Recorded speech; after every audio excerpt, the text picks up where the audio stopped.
Good evening, good evening. How is everyone today? I am Dr. Angela House and I am your host for Her Talks. Today's guest is the amazing Dr. Katharine Moore. She is having some technical difficulties, but in showmanship, what do you do when something goes wrong? You pivot, you realign, and you come up with a substitute. And I have none other better substitute right now than the wonderful Takima Rogers. Takima is an integral part of this network. She is the personal assistant to Dr. Nikki, and we use her as the secretary for everyone that's in this network. She knows it in and out. So as we wait to see if Dr. Moore can get into the network to interview with us tonight, we're going to start off tonight with the beautiful Takima Rogers. Takima, tell us who you are, what you do, and a little bit about yourself. Hey everyone, good evening. Good evening. Thank you, Coach Angie, Master Coach Dr. Angie, for having me tonight. Yes, as she said, my name is Takima Rogers. I am the assistant to our founder, Dr. Nikki Ziegler. I also own Anointed to Organize, where I will come into your home, your business, or your computer, or any space you might have and declutter your life. But first, we have to understand mind, body, and soul of why you're holding on to what you're holding on to. God says you must empty the temple for him to replenish it. Luke 9:3 says, allow God to declutter your life. But that's what I do. I keep Dr. Nikki organized and on top of things, but I also help the network out as well. So I thank Dr. Nikki for giving me the opportunity to be in the position that I'm in. So that is who I am. That is awesome. So let's talk about you and this decluttering. So my kids call me a pet rat, and Mhm. that's okay because my weight fluctuates. So I'm not going to say numbers, but let's say I just kind of float in between three different Okay. sizes. So me, I used to say, I lost 20 pounds. This is all gone. I give it all away. 6 months later, I'm creeping in the other direction. So now I'm shopping again. So one Mhm. of the things that I started doing was, well, let me just leave this in the closet for now. So I was at one weight and now I'm two sizes below. So I know it's time to really let go, Yes. especially not the size above, but especially that one that's two sizes above. So it's kind of it's not a sentimental thing. It's just almost it's like Linus or Snoopy in the security blanket. You know, Right. when something doesn't fit, I know it's going to be Right. there. Or I'm really bad when it comes to food because I love to cook. So my kids shop out of my pantry Mhm. because mom never goes and buys one thing. She's going to find something on sale, and if it's on sale, she's got three or she's got four, or So, and then I got boys, so I do that kind of on purpose. But that to me is really kind of something that I need to let go and declutter. So, what would you recommend that I do? What I would recommend is for you to just go through your things. Some people like holding on to things. And so the first thing that I tell my clients is let's sit down and let's come up with a playbook. When you want to get rid of things, why do you want to get rid of it? Is it just because you've been holding on to it for a very long time, or you just don't need use for that anymore?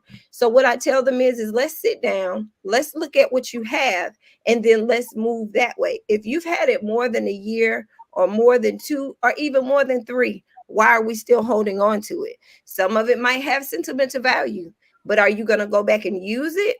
Or do you think someone else would have more use out of it? So I always tell people if it's something that's sentimental, let's keep it, but let's find a repurpose for it.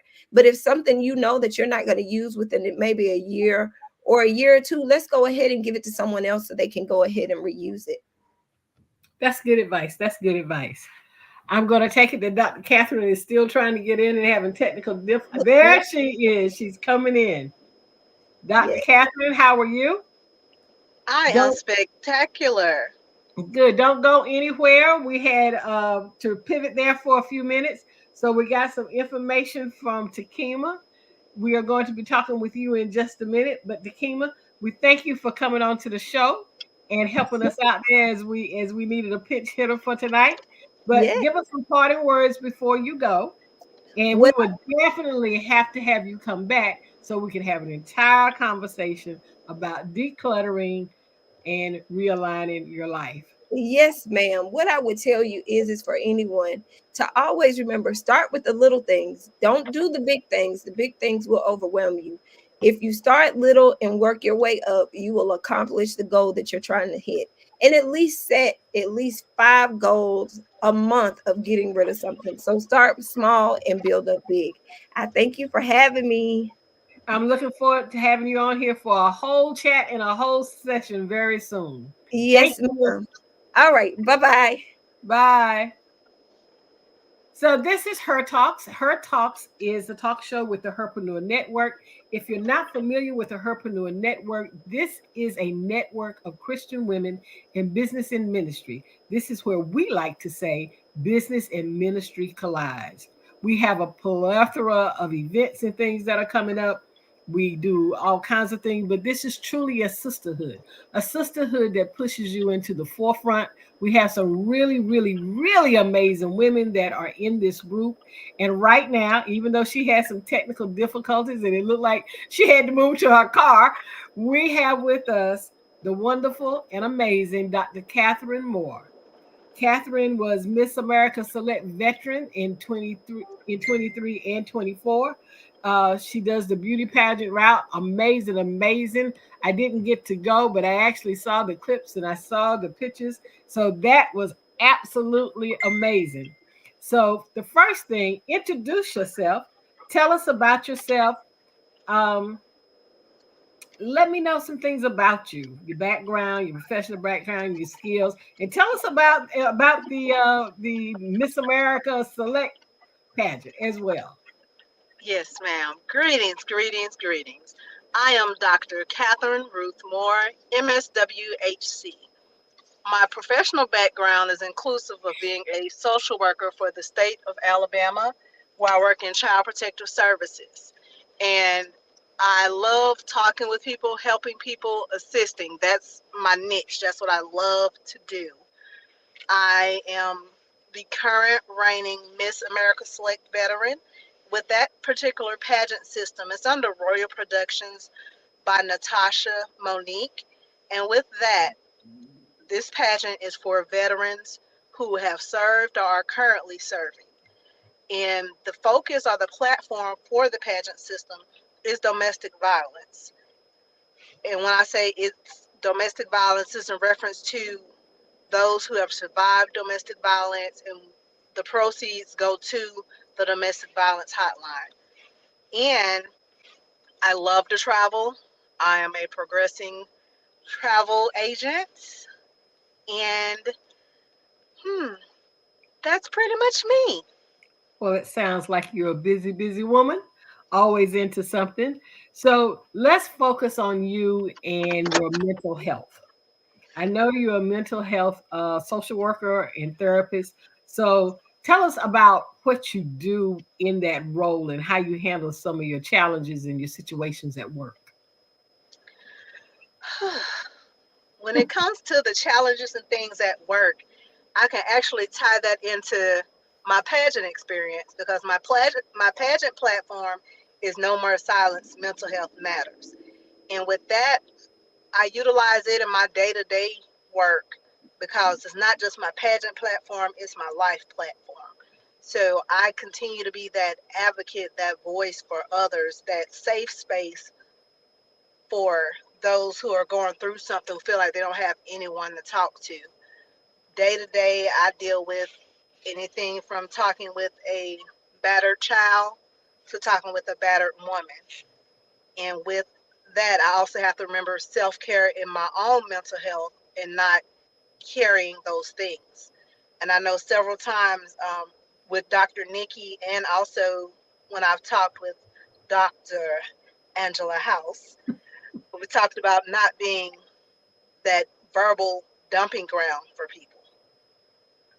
And I have to remember that when I have those rough days and I go to call my loving sister, who is my younger sister, but sometimes she acts like my older sister, I have to make sure, hey, are you okay? How's your day going? Do you feel like hearing me vent about my day? But that's somewhat a typical day for me. Okay, so how do you differentiate between how you work with a child and you work with adults? So that's got to be a challenge within itself because there has to be, in my mind, two very unique approaches as to how you handle something that is a mental issue for a child or a social issue for a child versus that of an adult. Yes, ma'am. With that, I can actually kind of utilize the visit that I just finished earlier today. When I dealt with the child, we sat there and we talked. We played Uno, Hmm, so that gave me a chance to come to where the child's at and interact with the child and something the child like to do.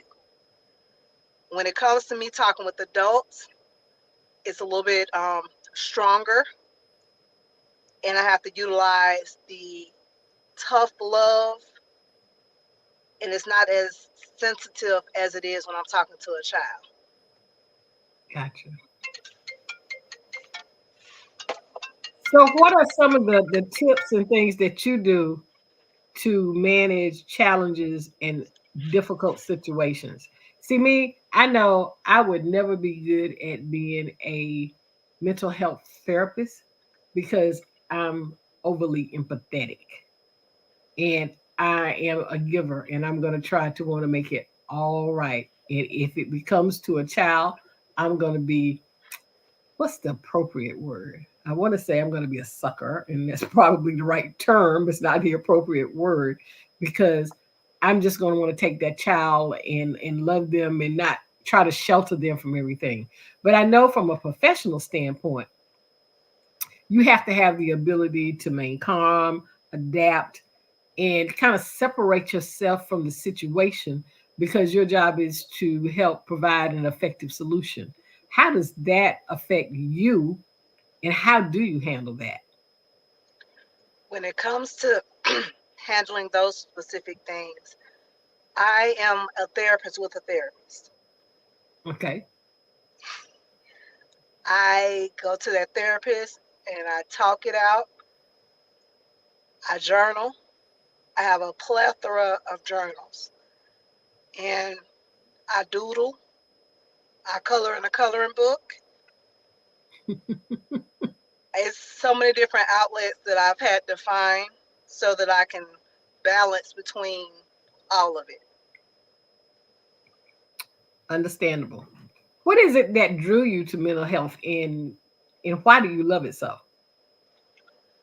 What drew me to mental health was growing up as the child of a Vietnam veteran and watching him go through the different episodes or flashbacks and watching my mom have to be that one to talk them down and bring them back around. And also becoming a mother at the age of 13, I went through a lot of life challenges. So those two coupled with having a social worker that was essential in me progressing in life made me want to be that key person for someone else, whether it's a teenage parent that doesn't know what they're going to do or someone who might be thinking about ending things. Hmm. Because I also lost three different people to suicide. So going through those different things prompted me to want to be a change maker and a difference in someone else's life, like the social worker was a difference in mine. Right. That's good. That's good. It's interesting. I'm always fascinated when it comes to people that work with mental health, and I always have a plethora of questions around what it is that you do. So, from a theoretical point of view, what type of frameworks and approaches do you use, or would you recommend someone, let's say that's a mother and they're seeing signals or symptoms within their child, and a lot of times we just want to say they're acting out, it's okay, but it's really not okay and we need to address it. So what advice would you give them? Well, when it comes to the state of Alabama, I'll reference or I'll suggest to them to take their concerns to their pediatrician so that the pediatrician can refer them to the proper person because they might need a psychologist versus a psychiatrist. They might just need someone to talk to versus a medication, or they might just need a therapist. So my starting point would be to refer them to the pediatrician or a counselor that does play therapy or music therapy because those two work better with younger people and with those who have developmental disabilities. So, do you ever get kids? And I've always had this question that, we say, oh, it's just a bad child. We know that that child is really coping with something, some kind of underlying issue that is making them behave. But what happens when the child may be autistic and they don't have a valid way to express their feelings? Is that something that you would help with or assist with or be responsible for? Is that part of the bailiwick of what you do? Somewhat, because I do have 3 kids on my caseload that are autistic, or 2 of them are on the autism spectrum, and one of them just has Asperger's, which is more of the social Mhm. part of everything. But with them, I meet them where they are. I talk with them to try to see what what's their triggers, so I know not to do those. And I sit there and talk with them and make sure we're in a soothing setting that's not gonna make them upset or irritable. Awesome, awesome. So, for those of you that may have just chimed in, this is Her Talks for the Herpreneur Network. We are the network where Christian women in business and ministry, and we like to say this is where ministry and business collide together. Tonight, we are interviewing none other than the awesome Dr. Katharine Moore. She is a mental health expert, she is a social worker. So, we're just asking some basic questions to help us all understand things around mental health. So, what advice would you give to someone? I think I kind of asked you this before, but if it's a child and you're seeing the acting out, and let's say they haven't been diagnosed with, say, Asperger's or with autism, um, are there approaches that a parent can take to try to understand them better? We know that they really need to take them to a therapist, but at home, are there approaches that you can give to a parent that would help them cope with this? Because it has to have a mental effect. The child can't help it, but it has to have a mental effect on the parent itself. Yes. When it comes to that, things that a parent can do at home in the midst of dealing with the challenges that the child is displaying, talk to them versus yelling, redirecting them, giving them things like timeouts. A lot of times in some Southern cultures, they result to corporal punishment. That's not going to help the situation. That actually only intensifies the situation. But Understood. definitely the timeout, the soothing music, and the talking to them versus yelling, because yelling also intensifies the behaviors. Good point. Good point.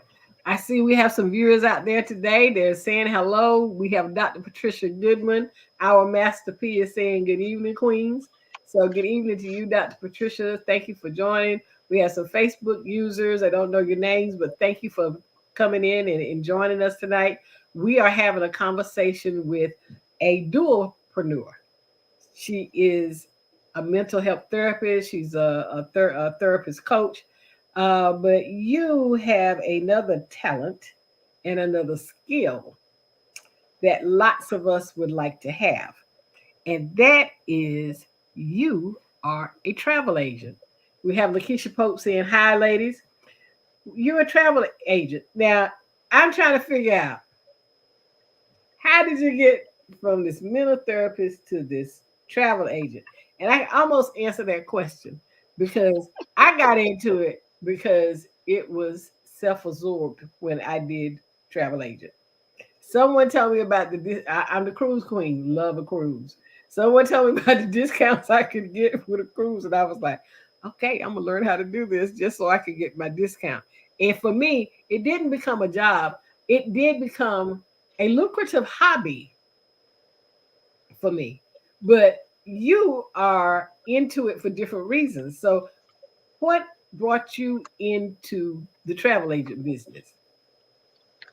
With the travel agent business, what drew me to it was the fact that with pageantry, I was doing a lot of traveling, and with mental health, traveling to places like the beach and putting my feet in the sand were so awesome. And then when I noticed that you can make money while traveling and having fun, I was like, "Ooh, let me do that," because that'll help me get out of this situation, and that'll help me out of this situation to where I'll have the money to travel and not have to travel at this price. I can travel at that price. And I've never been on a cruise, believe it or not. So my first cruise will be this year in October. Oh wow. Wow. Yeah. Well, it is lucrative. And my thing became weddings. You know, we talked about someone wanted to get married and she wanted to do a cruise. And my girlfriend that I worked with said, "You do cruises." I told her I had somebody at work that could book a cruise for her. And I was like a whole cruise for a whole lot of people. So I had to laugh about it myself. But it is quite lucrative. Yes. So what is it that you enjoy the most about about travel agency? The Besides the discounts. discounts, I know the discounts. I know the discounts. That was my thing. I get the discounts, but you have to have a certain outlook and mentality to really enjoy it and stay on it because being a travel agent, while it was lucrative, it's work. And I understand that it is hard work because people want to change all kinds of things. Like I said, my thing was I was a cruise specialist. You can do the tickets, you can do the airfare, you can do all of that. I just wanted to concentrate on cruises. But people change their mind, they don't understand accommodations. What keeps you in this business? The fact that it enables me to meet new people and is also helping me out of my shell Oh, okay. because I've been told that I'm an introvert. I feel that I'm an introvert, and it's causing me to come out of that and meet new people and putting me in the positions where I'm meeting millionaires and billionaires who have been doing this business, and it's a helping business. It's helping me help others. Awesome. That's good. So we know you got into it basically because it was lucrative. Um, But do you specialize in anything? Like I said, I did it years ago. I got hooked on the cruises because that's what I like to do. And while I learned all the other parts of the industry, I couldn't tell you anything about it because I didn't focus on that. Because, like I said, I just wanted to cruise. So, what do you have a specialty? Any destinations? How lucrative has it been to you in terms of you getting ready to see the world, as they say? I haven't found a specialization yet, but the trips that I booked the most of have been beach trips. Okay. And as far as the lucrativeness, it hasn't been as lucrative as it may be for others, but it's given me a cushion that I didn't have before. Okay. That makes sense. That makes sense. So if someone came to you and said, I need R and R, I need to relax, what would be their advice to them based on your expertise in the travel agent industry? Depending on the season, I may suggest a log cabin in the woods and disconnecting from everything as far as social media, putting the phone on do not disturb, sitting in that sauna or that jacuzzi and just deep breathing, just clearing your head of everything. If it's the summertime, then I would suggest a nice chateau over a lake, or maybe even there's a nice beach in Savannah, Mm-hmm. Georgia, Yeah. um, something like that, or even Myrtle Beach in South Carolina. It's just Myrtle Beach is a lot busier. So in order to relax and declutter, I would suggest the beach in Georgia. But something like that, it just depends on the season as Okay. to where I would suggest. So, how hard is it to stay updated on the industry trends? Oh my. Well, it's changing. Days, I come in and out, and every time I come in, it's a whole different set of rules, and you have to start from square one. So, how do you keep up to date with the trends and the regulations and things of that nature? it's ever evolving. So it's week to week. I'm trying to make sure I log on to my system and my back office and try to get as up to date as possible with the trainings because there's always a new sponsor or a new partnership that's been formed. So I have to go through that training so that I can offer that to people who may prefer a Marriott over a Holiday Inn or a cruise over a beach trip. But it's ever evolving. Awesome, awesome. So, we're going to take a minute to acknowledge some folks. We have some visitors here that are actually talking to us. Letitia Pope says, hello, ladies. We have Dr. Faye Shaw Jenkins, who is saying, great evening. Glenda Kelly has joined us. She is saying, good evening. We got Shalmar saying, good evening, Queens. We love you guys. Thank you for coming in and supporting. We got Jamila. Jamila is going to be one of our guests coming up soon. Welcome, Jamila. How are you? Um, so this is Her Talks of the Herpreneur Network. So you've heard me say that several times. Dr. Katharine, you are also a member of this Herpreneur Network. You are an ambassador with the network. So here's the $1,000,000 question. And I'm going to do this from my personal perspective. When I first met you and you were coming into the network, you were quite shy, a little introverted, and you have blossomed into this dualpreneur who, well, almost a triplepreneur, who is a beauty queen, who is doing mental health, and has a business that is for travel. Tell me the impact of the Herpreneur Network on you and your life and what you feel it's done for you as a positive or even a negative. My. When it comes to the Herpreneur Network, it has been such a blessing. It has propelled me to do greater, to not sit in a puddle of do nothing. It's caused me to unmuzzle where I felt muzzled at. It's just when I say I would recommend it to anybody that's starting a business, wanting to start a business, or just trying to find their business or their purpose within life. It's just the Herpreneur Network. When I say it came at a time in life where I needed it the most, it made such a shift and a difference in my life. I'm trying not to cry because I'm a crybaby, but it made a huge difference in my life because I was in a lot of dark places when I first came into the network or when I first even met anybody in the network. So it's phenomenal and it's ever changing and ever evolving. I love it. But I'm gonna stop at that because otherwise I'll tear up and start crying. Yeah, we have quite a few crybabies in the network, including our fearless leader. But needless to say, it's made a difference in your life, and there's the sisterhood. So, if you were going to give someone your spiel on the Herpreneur Network and the value that they could deem for it, what would you say? It's the strangers for me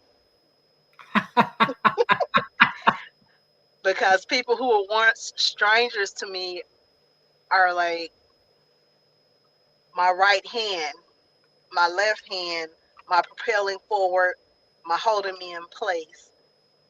If you're looking for a true sisterhood, if you're looking for that guidance and that direction, that iron sharpening iron, that changing you from the lump of coal to the diamond that you are, definitely look into the Herpreneur Network.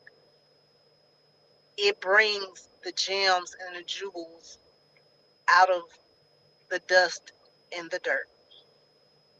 Oh, that was good. That was good. That was good. I haven't heard it put that way, but I understand exactly what you mean. So one of the things that we do is we have a lot of fun in the network. So we know it's a sisterhood. We collaborate together. We fix each other's crowns. We're always holding each other up. But let's talk about some of the amazing fun things that we do in the network. I mean, we Woo. know that we help people be accountable. We're always on the grind with the business. We're helping people get the business set up. We're pivoting. We're realigning. But we have a lot of fun. Yes. Destin, Florida. Hmm. Yes. There's a lot of fun, a lot of nice interactions. One of my most memorable that comes to mind is like our Christmas party when we were all on Zoom and celebrating each other and just having girl talk and enjoying each other. Oh my gosh. Between that and the interactions in Florida and Destin at the retreat, it's so many fun times I've had with different people within the Herpreneur Network. It's hard to pick just one. Yeah, that's true. It's true. And we do have a lot of fun. So someone once asked me, "Do you guys do anything besides business and ministry?" I said, "We have a lot of fun." And what it brought to my mind was I said, "If you hear any noise, it's not the boys, it's the Herpreneur girls." Because we do get together and we do have a lot of fun and we enjoy each other. We stay grounded and rooted in the word. I know that I see you every morning in the weapon room, which is a prayer room that is open for everyone. We have a plethora of things that we do. Our founder is dynamic. Dr. Patricia said, "Yes, we do." Takima is saying yes. So we know that we have a lot of fun. But if you had to give advice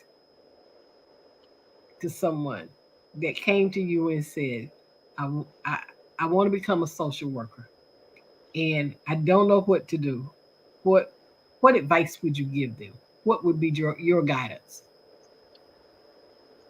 I would tell them to write down their pros and their cons, why they want to be a social worker, what type of social worker they want to be, what what area they want to work in. Like if they want to work with adults, if they want to work with children, if they want to work with veterans, if they want to work geriatric, to find out which one they really want to do, Hmm. and for them to be in it because they want to do it and not be in it because they want to make multi-millions. Because if you love what you're doing, it doesn't feel like work. That's true. So That's true. definitely And that's writing it. Right. That's true. I think we lost her for a minute. She probably lost the signal. But one of the things that we always encourage people to do is to understand your strengths and your talents that you have, because it will give you longevity with your business. Too often we start a business for the wrong reasons. The biggest wrong reason is money. And I know somebody out there in the audience is saying, what does she mean by that? If you're making money because Jane down the street is making money and you decide I am going to copy that or copy something similar, the problem that you're going to have is, if that's Jane's passion and it's not yours, we all know in business everybody hits a roadblock. Everybody hits what I like to call a pothole. And it doesn't matter whether you are a new entrepreneur, a serial entrepreneur. It doesn't matter if you are a corporation. It doesn't matter if you're a multi-billion-dollar corporation. Everyone hits a bump in the road at some time within their business. The thing is, if it's your destiny and your purpose, you have to have the wherewithal to stay, to stick, to come back, to realign, and to pivot. So that was a good answer from Dr. Catherine. I think we've lost her for a moment. So what I'm going to talk to you about now is the Herpreneur Network until we can get her back if she's able to come back in. So as I've given this plug shamelessly for this network, it is one of the things that has kept me vital and vibrant. I still work a full-time job, but this network has helped me find my destiny and my purpose.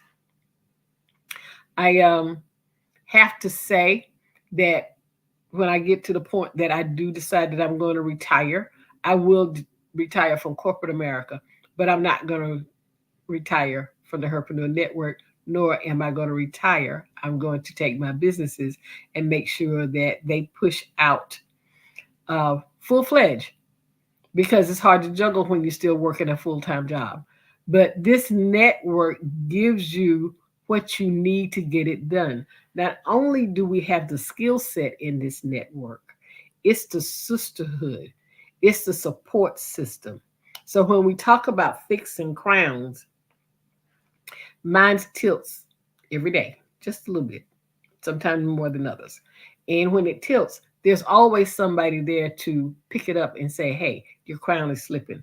Let's get this straight. Let's move forward so that you don't lose the momentum of what it is that you're doing. And we have some amazing, amazing, amazing events that are coming up.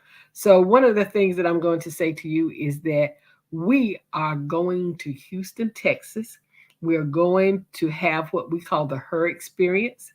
The Her Experience is a business expo with Christian women in business and in ministry. We are looking for speakers. If you're interested, you need to let us know that you would like to speak on our platform in Houston. Last year, it was amazing, amazing. We had millionaire Michael V. Roberts who came and he spoke to us. We had Sarah Jakes on the platform. We had fun on the platform. We met some amazing women and gentlemen that came and opened our eyes and spoke to us on different things. We have a lot of fun. We do something that is called the Her Awards. So it's our version of the Grammys and the Oscars all rolled into one. However, what it is that we do is we honor the people that are the grassroots people in your community. They never get the accolades that they need to get.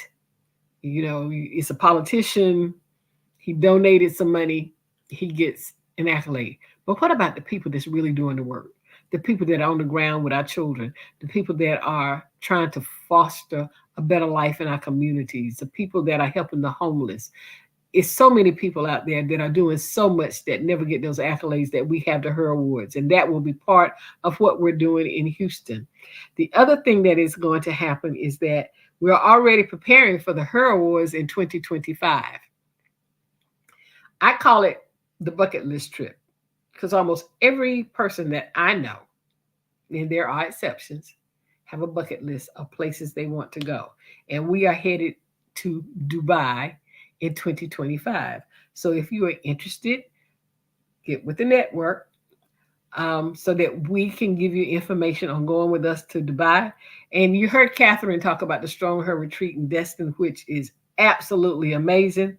Well, we have decided to pivot, which is something that the Herpreneur Network does really well as we grow. We get something, we kind of get that cookie cutter, it's almost perfected, and it's like we need to step up. We're going to do another level. So this year, we're not doing the Strong Her Retreat, but we are doing the Strong Her Cruise. We're going to have 5 days and 4 nights. We're going to cruise to the Turks, the Caicos, and Bahamas. And on that cruise, we're also going to be looking for speakers. So if you're looking for to become a speaker, or if you are a speaker, on this cruise, you get to become an international speaker if you are not already one. Because when we hit those international waters and those islands, you become an international speaker. And that is awesome to help facilitate your business going forward. I don't think Dr. Katharine is going to make it back in here right now, but it's been my pleasure to be with you on the Her Talk Show. We are here every Thursday night, 7 p.m. Eastern Time, 6 p.m. Central. If you want to be a guest, you see the email there. It says ahouse@theherpreneurnetwork.com. Let us know that you're interested so we can get you scheduled to come onto this show. We're showcasing our members. We're showcasing our ambassadors. Join the network. If you are an entrepreneur, if you want to become an entrepreneur, if you're looking for that support system, that sisterhood, join the Herpreneur Network. When I tell you it will be worth your investment, and we have different levels, and no, we're not out there trying to rob anybody. We're not asking you for $500 a month like some of the things that I've seen out there. It is very reasonable. But if you want to level up, as I like to say, join us at the Herpreneur Network.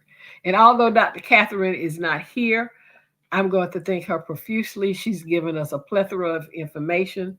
If you're thinking about doing business and you're not sure what you want to do, you can understand what your niche is going to be, and understand you can do more than one business. Dear her, she has two separate businesses, and it's not even like they play off each other. She is a social worker, mental therapist, and she's a travel agent.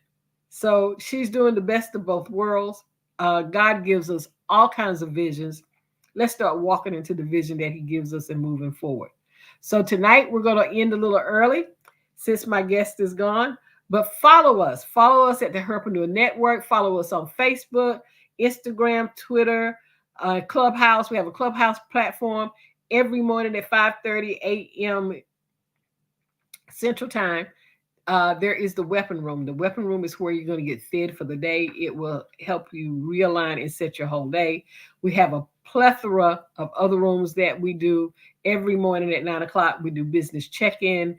We have different people that are giving you business tips and nuggets and gems that you can have. We also have a gym room that we do at 12 o'clock every day.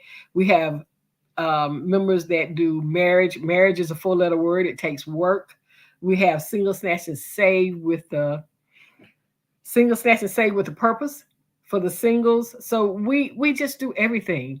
If you are looking again for a home, if you have that yearning to find yourself belonging somewhere, I urge you to join us in the Herpreneur Network. So again, my name is Dr. Angela House. I hope you have enjoyed the interview tonight, and I certainly hope I see you again next week. Thank you. Good night.